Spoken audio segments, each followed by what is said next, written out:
Há 18 anos, o Congresso Nacional discute um novo marco regulatório da mineração.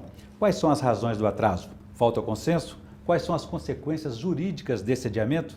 Esses são os principais temas do pensamento jurídico. Hoje uma edição especial para cobrir o primeiro Congresso Mineiro sobre exploração minerária. O nosso entrevistado é o advogado especializado no tema da mineração, Dr. Adriano Trindade, que é também professor de recursos naturais da Faculdade de Direito da Universidade de Brasília. Dr. Adriano, obrigado pela presença. Prazer recebê-lo aqui no Pensamento Jurídico. Prazer é todo meu. O senhor está escalado para fazer uma palestra também sobre direito de superfície. Agora, doutor Adriano, nosso assunto aí é sobre esse Congresso Mineiro Minerário em que a Associação dos Magistrados Mineiros promove aqui em Belo Horizonte. Como é que você vê essa iniciativa do meio jurídico, da magistratura, discutir um tema tão, digamos, árido, tão ainda sem um campo doutrinário muito fortalecido? Eu acho que é uma iniciativa espetacular da Magis. Eu acho que essa iniciativa demonstra uma grande tomada de consciência com relação à efetivação dos direitos, tanto de empresas que atuam na mineração, como também de direitos daqueles que são afetados pela atividade e até mesmo direitos do Estado e deveres do Estado com relação à atividade. Se eu associei esse protagonismo, essa iniciativa da Associação dos Magistrados, até mesmo por esse atraso na legislação diante dos conflitos atuais. Como é que o senhor avalia isso aí? Quais são as consequências jurídicas desse atraso na legislação? A sua pergunta é interessante porque a nossa legislação atual é o Código de 1967. Esse código ele já passou por algumas alterações de lá para cá e a mais profunda, talvez, e a mais recente também, é a de 1996. Então, apesar de o código ser de 1967, ele foi significativamente alterado em 96. Vamos considerar, então, que nós estamos tratando de uma legislação modernizada até 96. Ainda assim, há campo, sim, para uma alteração no código, para a edição de uma nova lei mineral. E essa consciência ela foi tomada por sucessivos governos. Então, houve uma iniciativa no início dos anos 2000 para que fosse aprovado um Estatuto da Mineração e ele propunha uma série de mudanças em relação ao ordenamento atual. Com a mudança de governo em 2002, 2003, esse plano ele foi afastado e falou-se numa nova mudança a partir de 2006, 2007. Então, o que nós vemos são várias tentativas que se acumulam ao longo do tempo para que haja uma atualização dessa legislação de 96 para cá. Um consenso, né? A dificuldade estaria nas empresas mineradoras, nos estados que ficam sempre em guerra fiscal um com o outro. Enfim, onde está o problema principal? Eu acho que o problema principal está relacionado à complexidade da matéria. Eu digo complexidade da matéria porque nós temos que analisar isso sobre, no mínimo, 3 ângulos diferentes. O primeiro é sobre o ângulo, está relacionado ao ângulo institucional. Então, uma boa parte do que está previsto na lei hoje tem a sua aplicação dificultada pelas amarras do próprio Estado brasileiro. O Departamento Nacional de Produção Mineral, que é a autarquia encarregada de efetivamente executar o Código de Mineração, ele encontra sérias amarras em termos orçamentários, em termos de pessoal. Então, essa é uma primeira dificuldade. Uma outra dificuldade diz respeito à parte regulatória. E quando a gente fala em parte regulatória, a gente tem que imaginar que a mineração ela não é pura e simplesmente uma atividade econômica, mas é uma atividade que traz consequências tanto positivas como negativas do ponto de vista social. É uma atividade que tem o potencial de transformar, mas nem sempre ela transforma para bem.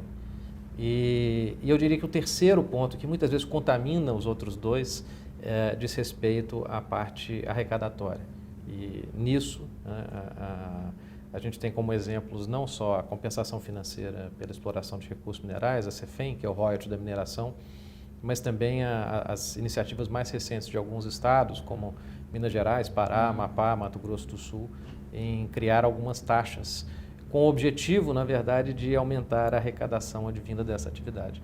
Então, no momento em que se propõe uma mudança na legislação, todos esses aspectos eles têm que ser levados em consideração e isso dificulta muito essa mudança. Falando sobre os conflitos da atividade minerária, quais são esses principais conflitos nos dias de hoje? Bom, eu vejo conflitos que envolvem o Estado e conflitos que muitas vezes envolvem a população em geral, principalmente comunidades locais, e conflitos que podem envolver diferentes empresas que possuem direitos próximos ou empresas e donos de terra. Então, também nós temos variadas dimensões aí. Conflitos com estados vêm justamente dessa insatisfação de alguns estados ou alguns municípios, que é gerada a partir da percepção de que eles não recebem uma contrapartida justa. Né? Uma contrapartida justa a partir daquela atividade. As comunidades locais, elas tendem a sofrer com maior ênfase os impactos da mineração e também muitas vezes não têm a percepção dos benefícios da atividade, mas têm uma percepção muito presente dos impactos negativos da atividade. Como eu disse, às vezes nós nos deparamos com situações de empresas vizinhas e que essas situações podem gerar conflitos também. E por último, que é justamente o tema que me coube aqui nesse congresso, os conflitos que podem surgir a partir do direito que as empresas têm de usar a terra como um pressuposto para realizar a pesquisa e lavra, em face do direito de propriedade do proprietário ou da posse de alguém que ocupa aquela terra. Ou seja, o direito de propriedade tem um limite até o momento do direito da pesquisa e da exploração daquela riqueza contida no subsolo. O direito de propriedade está garantido pela Constituição, mas a própria Constituição também relativiza esse direito, dizendo que ele tem que atender à função social. E a própria Constituição permite que haja desapropriação em alguns casos.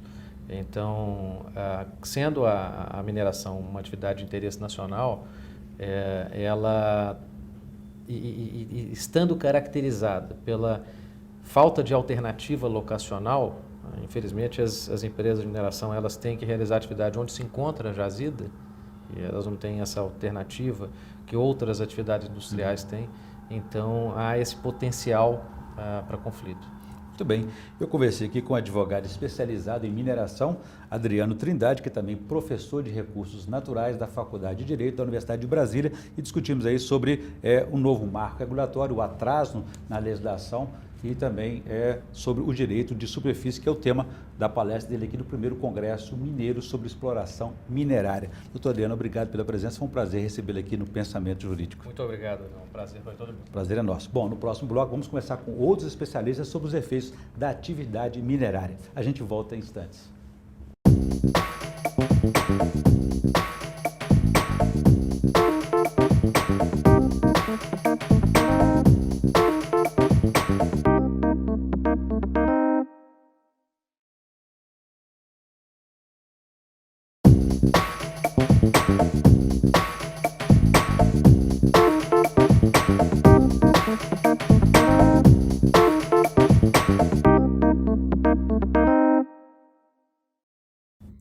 E dentro de nossa cobertura especial sobre o primeiro Congresso Mineiro sobre Exploração Minerária realizado pela Associação dos Magistrados Mineiros aqui em Belo Horizonte, eu converso agora com o coordenador de ordenamento mineral do Departamento Nacional de Produção Mineral, o geólogo Ricardo Eudes Ribeiro Paraíba. Obrigado pela presença, um prazer recebê-lo aqui no Pensamento Jurídico. Prazer é meu. Doutor Ricardo, você vai falar hoje aqui sobre o direito de lavra, o direito de pesquisa. O que vem a ser exatamente isso? Bom, para o aproveitamento dos recursos minerais, ele está mediante o direito de pesquisa e o direito de lavra. Tem outras formas de aproveitamento. Então, eu vou falar sobre o aproveitamento mediante direito de pesquisa e de lavra, que é o assunto do qual trata o Código de Mineração vigente no país. E ele se sobrepõe, por exemplo, ao direito de propriedade? Como é que é essa relação de uma coisa e outra? Os bens minerais, os recursos minerais são bens da União.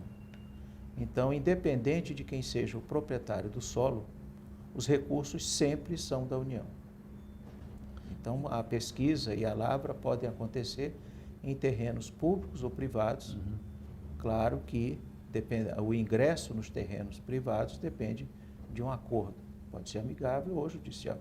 Quer dizer, então, se eu tenho um terreno, se eu tenho um direito de propriedade sobre um terreno, e se o senhor estiver interessado em explorar as riquezas minerais contidas naquele subsolo, eu tenho que ceder, fica limitado meu direito de propriedade nesse sentido. Exato. E quem define isso é sempre a Justiça? É sempre a União. A legislação mineral, ela é uma legislação federal. No caso da decisão de quem, o acordo judicial, o acordo entre o titular do direito minerário e o acordo com o superficiário, esse acordo ele é no juiz, na comarca em que acontece o fato. Superficiário é quem é o dono do terreno. Superficiário é o proprietário ou o posseiro. Sim. E esse acordo, o departamento intima, oficia a comarca de que foi dado aquele título minerário de pesquisa naquela área e o juiz, então, caso não tenha havido o acordo amigável entre as partes, o juiz da comarca intima as partes para iniciar o procedimento de acordo. Seria uma desapropriação que acontece nesse caso? Não. A propriedade continua sendo, se você tem uma fazenda, você continua dono da sua fazenda. Agora, se naquela fazenda tem algum recurso mineral, pode ser areia, pode ser argila, pode ser calcário, pode ser ouro, pode ser ferro, esse recurso é da União. Então, aí, o titular do direito, ele vai poder explorar. Agora, a lavra em si, ela vai depender de uma indenização ao proprietário do solo ou ao posseiro. Não é, ele tem, por lei, um direito. Então, todo o problema que for causado na propriedade vai ser indenizado, todos os danos e prejuízos serão indenizados. A indenização, ela vai ser de forma a não ser superior ao valor venal da propriedade. Quem Claro. estabelece isso é o próprio juiz? Quem com base em estabelece quê? isso, o Código de Mineração tem todo esse rito. O artigo 27 do Código de Mineração, ele estabelece todas as fases. Agora, como é que vai ser feito, quem vai identificar qual foi o dano e o prejuízo causado à propriedade? Todo requerimento de pesquisa, ele apresenta um plano de pesquisa. Então, de posse daquele plano de pesquisa, quer dizer, os trabalhos que vão ser desenvolvidos naquela propriedade, então, são sondagens, são estradas, são trincheiras. Isso independentemente de se confirmar que ali há alguma riqueza ou não. Isso é a pesquisa. Na pesquisa, você tem que usar os métodos tradicionais de pesquisa. Certo? Então, todos esses danos que forem causados serão indenizados ao superficiário. Tudo. Com os aumentos do investimento em mineração, tem surgido muitos conflitos agrários nesse sentido? Não tenho visto, não. O judiciário está preparado para lidar com essas questões, com esses conflitos resultantes da atividade minerária? Olha, eu nunca vi um ingresso numa área que tivesse que ser iniciado e concluído no judiciário. Às vezes, há o início no judiciário porque o proprietário do solo, ele não sabe o que está se passando. Então, no tratar com o juiz, com a outra parte, e ele tomar conhecimento de que ele não vai perder a propriedade, que aquilo ali é um fato normal e que, no caso de uma pesquisa, a estatística mostra que em torno de 3% do que é requerido para pesquisa chega à fase de lavra. Então, a probabilidade maior é de que não tenha nada na propriedade dele. Certo? Então, quando ele toma conhecimento disso, ele parte para um acordo amigável e simplesmente homologa o acordo na comarca e o juiz já nem toma mais ciência disso. Nós temos hoje uma legislação que regula o setor que tem mais de 40 anos e no próprio Congresso Nacional, há mais de 18 anos, busca-se votar e aprovar uma nova lei, a nova regulação do marco da mineração. O senhor acha que isso está criando dificuldades, esse atraso na legislação, isso cria dificuldades para o funcionamento do setor? Olha, o Código de Mineração que nós temos, ele foi sancionado em 1967. Mas a nossa legislação, ela vem evoluindo desde o Brasil Colônia. Então, nós não temos o Código, nós tivemos o Código no tempo do Brasil Colônia, no tempo do Brasil Império, temos a primeira lei minerária da República Velha em 1921, depois teve o Código de 34, Código de 40, isso é uma evolução constante. Tá? Então, o Código de Mineração de 67, apesar dele ter sido publicado num regime de exceção, ele foi simplesmente a evolução do que estava passando. E ele não parou em 67.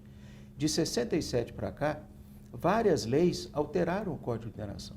Então, ele está adaptado à situação da lavra e da pesquisa mineral no país e não é problema, nunca foi problema o Código de Mineração brasileiro para o ingresso de investimentos no Brasil.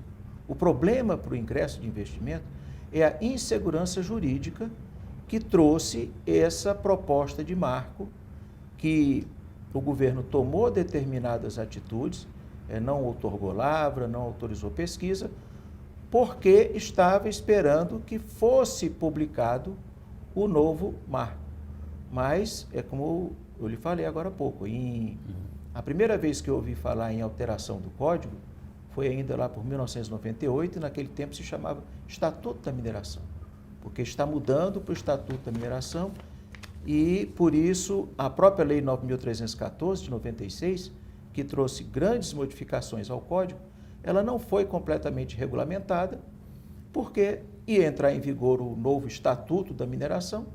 Então, até hoje, quase 96 para cá, são 19 anos, sem a regulamentação de uma lei que é muito importante para a mineração. Então, o problema é a insegurança jurídica que está sendo trazida para o setor. Daí a importância desse evento de hoje, discutindo com todo o sistema de justiça essa capacitação no judiciário, né?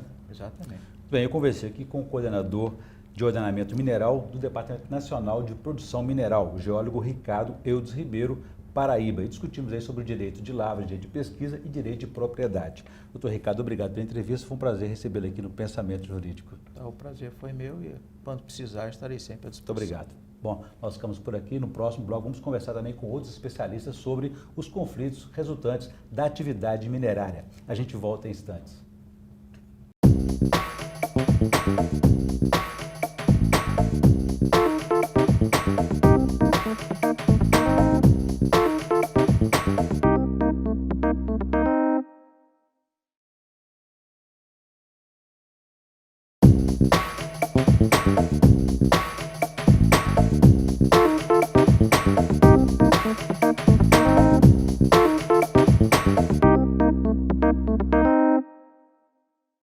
Estamos de volta com o Pensamento Jurídico, uma produção da Amages, hoje uma edição especial para cobrir o primeiro Congresso Mineiro sobre Exploração Minerária. Neste bloco, eu vou conversar com o engenheiro ambiental Rinaldo César Mancin, que é diretor de assuntos ambientais do Instituto Brasileiro da Mineração. Ele faz palestra hoje neste congresso sobre os desafios socioambientais, econômicos e de governança.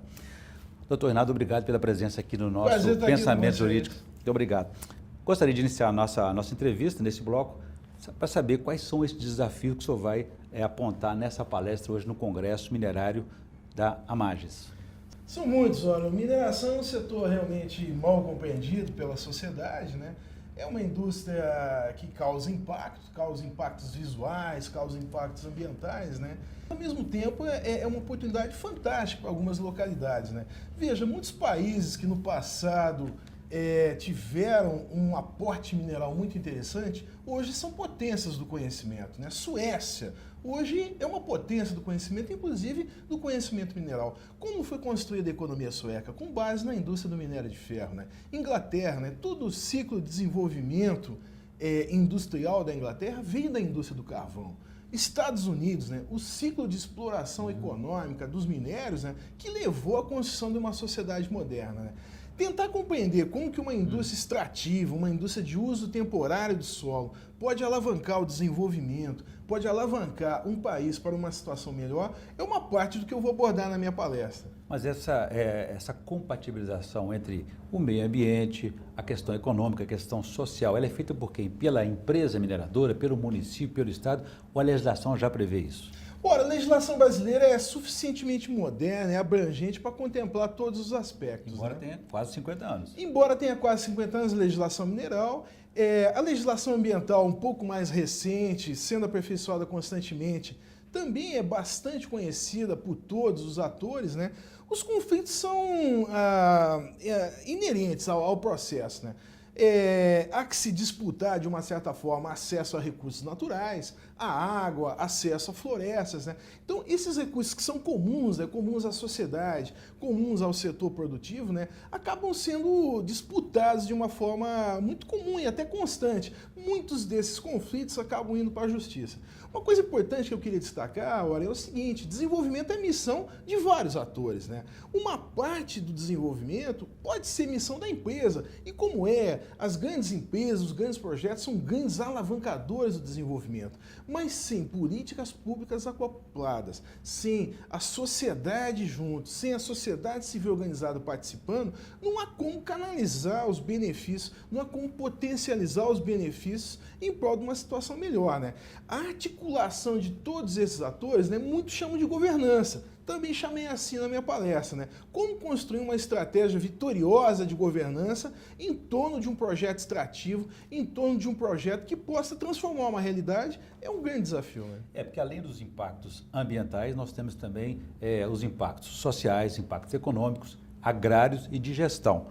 Os municípios, os estados estão preparados para lidar com essa situação, porque a gente vê, no momento do início da atividade, todo mundo aplaude, aprova, mas depois fica aquele esgotamento. O que fazer durante os diversos estágios da atividade minerária?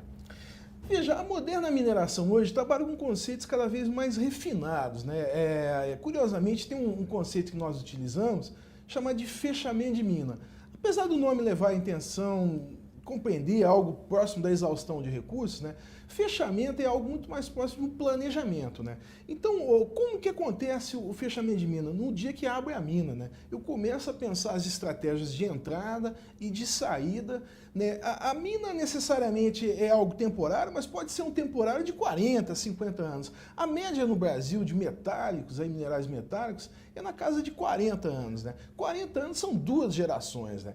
Trabalhar isso numa perspectiva de longo prazo, né? Canalizar os recursos que são gerados, não são poucos, né? Tributos, o CEFEM, né, que é a contribuição gerada, o royalty da mineração, canalizar tudo isso em torno de fundos, né, fundos que possam estar suportando o desenvolvimento daquela localidade após a saída do município, é a grande missão de todos os atores no processo. Ou seja, gerenciar os recursos no momento da alta, para que no futuro, na baixa, eles estejam preparados para uma outra atividade, a diversificar a economia local, por exemplo. Exatamente. Não é algo exclusivo da indústria mineral. O setor de petróleo faz isso com muita maestria, né? Países muito destacados, Alasca, né? Estado dos Estados Unidos, criou um fundo ligado à indústria do petróleo com bastante sucesso. Noruega, um país que tem no petróleo, na indústria do petróleo, muito da sua economia, né? Trabalha com fundos de longo prazo, tentando ativar a economia,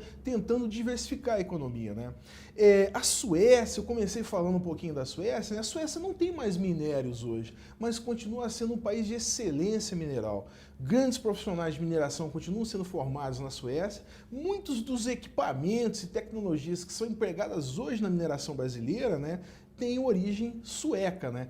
Acabou o ciclo do minério, mas ainda se consolidou, o país se consolidou como um fornecedor de tecnologia, mão de obra, um grande movimentador da economia mineral mundial. A respeito da situação jurídica, os conflitos jurídicos da atividade minerária. Nós temos uma legislação, como já falamos aqui, de quase 50 anos. E há 18 anos o Congresso Nacional tenta aprovar um novo marco regulatório da mineração. Como é que o senhor avalia a situação jurídica da atividade minerária? É de muita insegurança ou não?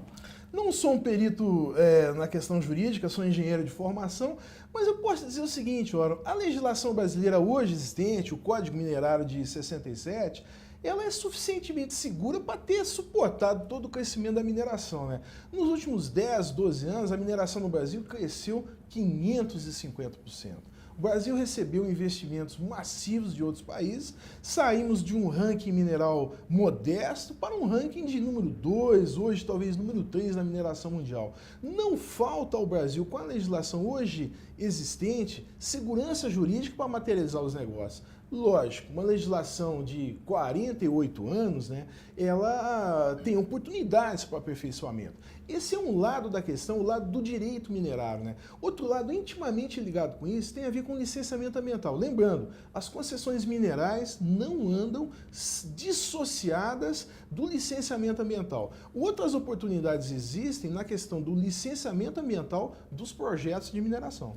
Muito bem, eu conversei aqui com o diretor de assuntos ambientais do IBRAM, o Instituto Brasileiro da Mineração, o engenheiro ambiental Rinaldo César Mancin, que faz palestra aí no Congresso, o primeiro Congresso Mineiro sobre exploração minerário produzido e promovido pela Associação dos Magistrados Mineiros, AMAGES. Doutor Rinaldo, obrigado pela entrevista, foi um prazer recebê-lo aqui no Pensamento Jurídico. Obrigado. Nós agradecemos e vamos ficar por aqui. Se você quiser participar, escreva para pensamento@amages.com.br. Obrigado e até a próxima.